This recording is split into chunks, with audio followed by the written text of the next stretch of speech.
नमस्ते प्रणाम। मैं पंखुड़ी आचार्य। आज आप लोगों को मैं बता रही हूँ कि बहुत दिनों से परेशान हैं और वो हमसे मिलना चाहते हैं और उनको एड्रेस पता नहीं है, तो मैं आज बताऊँगी। और हो सके तो मैं वीडियो के लास्ट में या बीच में बताऊँगी।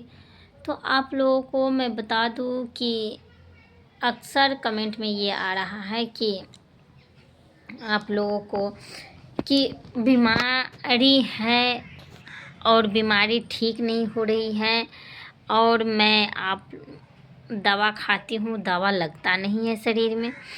तो आप लोगों को मैं बता दूँ, पूर्व जन्म का जब प्रारब्ध इंसान को होता है तो वो कष्टों को भोगना पड़ता है, चाहे वो किसी भी रूप में हो। इंसान लंगड़े, लूझे, अपाहिज या किसी भी जन्म जन्मांतर का जो कर्म होता है उसको इंसान किसी न किसी योनि में उनको भोगना पड़ता है, चाहे वो बच्चे के रूप में हो, संतान के रूप में या किसी इंसान के रूप में हो, जानवर के रूप में वो होता है। लेकिन आप लोगों को जो कमेंट है जो दवा लगता नहीं है, तो उनके लिए मैं आप लोगों को बता दूं कि आप जब सोइएगा, रात को सोइएगा, तो रात के समय एक सिक्के को लेकर के तकिए के नीचे रख कर के आप सोइएगा।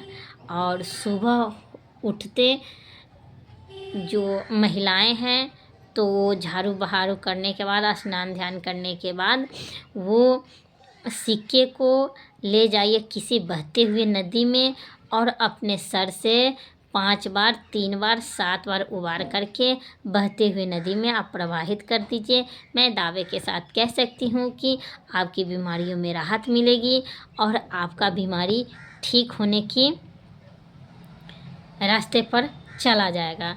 और ऐसे आपको लगे कि हाँ ये बीमारी है और ये लग रहा है कि आपको ठीक हो रहा है, तो ये आप किसी भी दिन कर सकते हैं, लेकिन आपको सोमवार के दिन कीजिएगा तो बेटर रहेगा। सोमवार के रात में रखना है और मंगल को इसको प्रवाहित करना है। अगर आपको लगे कि हाँ ये ठीक हो रहा है, ठीक होने के रास्ते पर है, ठीक होने के कगार पर है, तो आपको बेनिफिट लगे तो इसको 3 सोमवार ज़रूर कीजिएगा। अगर मर्द ये उपाय कर रहे हैं तो सवेरे उठिए, अपने नित्य कर्म क्रिया के बाद स्नान ध्यान कीजिए और उस सिक्के को लीजिए और बहते हुए पानी में फिर ठीक उसी तरह जाइए और अपने सर से 5 बार उतार करके बहते हुए नदी में प्रवाहित कर दीजिए। ऐसे अगर आप करेंगे तो आपका बीमारी बहुत जल्द ठीक हो जाएगा। लेकिन हाँ, बीमारियाँ ग्रहों की चाल से होती हैं, बात समझ रहे हैं। अगर आपकी शनि की दशा खराब है तो आपको आँखों से प्रॉब्लम होगी, रीढ़ की हड्डी से प्रॉब्लम होगी, घुटने की हड्डी से प्रॉब्लम होगी, आपके हैंड यानी हाथ के हड्डियों से आपको प्रॉब्लम उत्पन्न होगी। ये शनि की दशा से होती हैं। तो आप लोगों को शनि के मंत्रों का जाप का कोई ना कोई उपाय ज़रूर करनी चाहिए। अगर आप लोगों को लगे कि भयानक बीमारी हो गई है, हर तरह से मैं हार चुकी हूँ, हर तरह से हार चुकी हूँ, इसमें ठीक होने की कोई संभावना नहीं है, तो आप लोगों को बता दूं। मैं बताने से पहले आप लोगों को एक बात बताना चाहती हूँ कि अगर किसी भी इंसान का वीडियो आप देखते हैं तो कमेंट करते हो तो अच्छा कमेंट किया करो। और कमेंट तो बात की बात है, कमेंट में कभी कभी ये थिंकिंग आ जाता है कि इतने सालों से मेरे ये हैं। तो मैं बता दूं कि अगर पूर्व जन्म में आपने बहुत भयानक इंसानों को तरपाया है, इंसानों को दर्द दिया है, इंसानों के प्रति आपका स्वभाव कठोर था, तो फिर वही कठोरपन आपके मनुष्य योनि में मिलकर आता है। जो मैं बार बार ये बात पर, जो लंगड़े लूझे अपाहिज पागल के रूप में भगवान उसको सजा देते हैं। लेकिन हाँ, भगवान इतना दयालु है, इतना करुणामयी है कि आपको योनि को भी बदल सकते हैं। इसीलिए आप राम नाम की जप किया करो। राम नाम के जप से सारी बंधनें टूट जाती हैं और जहाँ राम हनुमान रहते हैं वहाँ कोई विपदाएं नहीं आती हैं। और मैं बता दूं कि आप लोगों को ऐसी अगर लगे कि बहुत बड़ा बीमारी है और ये बीमारी ठीक नहीं हो रही है और हम नॉर्मल हैं, आप समझ रहे हैं, हम नॉर्मल हैं, हमें बीमारियां हुई हैं और ये बीमारी ठीक नहीं हो रही है, बहुत परेशानी है, बहुत जगह से आप थक के आ गए हैं, तो मैं दावे के साथ कह सकती हूँ मैं घर बैठे आपका बीमारियों का इलाज कर सकती हूँ।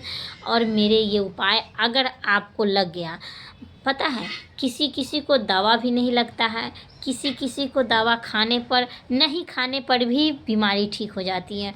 कोई कोई इंसान ऐसा भी होता है जो दवा खाते खाते भी बीमारी उनकी ठीक नहीं होती है। तो ऐसी परिस्थितियों में अगर आपका लगे कि हम बहुत दिनों से दवा खा रहे हैं और मेरी बीमारी ठीक नहीं हो रही है, तो आपको करना क्या है, एक पीला कपड़ा लेना है, उसमें 5 हल्दी की गांठें रखनी है, वो भी कि कच्चा जो खेत में से उखाड़ कर लाया जाता है, सो उसको आपको लेना है। उसमें एक कौड़ी रख लेना है, 1 रुपये के सिक्के रख लेना है, एक नींबू रख लेना है और उस नींबू को रख करके अपने तकिए के नीचे सारी शरीर, जो नींबू होगा वो सारी शरीर से उतार करके ऐसे आपको सारी शरीर में छुआ करके आपको तकिए के नीचे रख देना है। और रख देने के तत्पश्चात आपको सो जाना है रात में। फिर सुबह उठिए और उस पोटली को बहते हुए पानी में, जो पानी की धार बह रहा हो उसमें आप प्रवाहित कर दीजिए। ऐसे आपको गुरुवार के दिन करना है, बुधवार के दिन रख के सोना है और गुरुवार के दिन उसको प्रवाहित करना है। ऐसे अगर आप करेंगे तो मैं दावे के साथ कह सकती हूँ कि आपका बीमारी ठीक होगा और आपका दवा भी लगना ठीक हो जाएगा। मैं ये गारंटी कर लेती हूँ कि आपका बीमारी ऐसी परिस्थिति, ऐसी हालातों में है तो आपको ये ठीक होगा। और आप लोग हमसे आप लोग कमेंट में कहते हैं कि मिलना चाहते हैं, तो आप लोग कमेंट कीजिए, लाइक सब्सक्राइब कीजिए और हम खुद आपके परेशानियों को देखते हुए आपके घर तक पहुँचेंगे। चाहे वो जिस रूप में पहुँचे, हम पहुँचेंगे ज़रूर। इतना आप धैर्य रखिए और इतनी धैर्य रखिए। आपको हर कमेंट का भी यहाँ पे रिप्लाई होता है, आपके समस्याओं का भी रिप्लाई होता है, आपके सपने के रूप में, आपके हकीकत के रूप में हम मिलेंगे ज़रूर। लेकिन कहाँ पे मिलेंगे आपको ये ध्यान रखना होगा, लेकिन मिलेंगे आपसे ज़रूर। आपको अगर अंदर धैर्यता है, आप मेरे ऊपर समर्पित हैं, आप हमसे दिल से मिलना चाहते हैं, तो आपके सपनों में या आपके हकीकत में ज़रूर मिलेंगे। लेकिन किस रूप में मिलेंगे ये हमको खुद ही पता नहीं है। तो आप फिर मिलेंगे अगले वीडियो में, तब तक के लिए दीजिए इजाज़त। माता रानी के चरणों में लाइक सब्सक्राइब कमेंट करना मत भूलिएगा, क्योंकि आपके लाइक सब्सक्राइब कमेंट के हिसाब से ही हम लोग वीडियो बना पाते हैं।